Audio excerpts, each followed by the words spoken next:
Hello বন্ধুরা, সবার good morning জানাই, শুভ সকাল। বন্ধুরা, আশা করছি সবাই ভালো আছো। আমি মোটামুটি ভালো আছি। তা চলো, সবার ব্লগটা এখন থেকেই শুরু। তা আশা করছি তোমরা ভালো আছো, সবাই সুস্থ আছো। তা চলো, সবার ব্লগটা এখন থেকেই শুরু। এরকম তো আজকেও একটু নিরামিষ করছি, কেন বলো তো? এখানে মাছ ফাছ পেলাম না, আর ভালো লাগছে না। তা সোয়াবিন কষা কষা করবো, ফুলকপি দিয়ে সোয়াবিন দিয়ে, নাহলে ফুলকপিটা ভাজবো আর সোয়াবিন করবো, এই করবো। তা চলো, কেন বলো তো, আমাদের একজন সত্যনারায়ণের প্রসাদ দিয়েছে, ওই জন্য আর ডিম আছে, করিনি, ভাল লাগছে না। কালকে মাছ ফাছে নিয়ে এসে করবো। তা চলো, তোমার ব্লগটায় দেখো।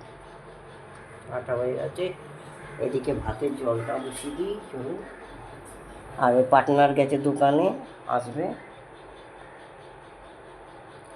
তাহলে চলো, তোমার ব্লগটা যদি ভালো লাগে কী করতে হবে? এটা লাইক করতে হবে, শেয়ার করতে হবে, আর সাবস্ক্রাইব করতে হবে। তোমার পাশে থাকতেই হবে। তোমার ব্লগ।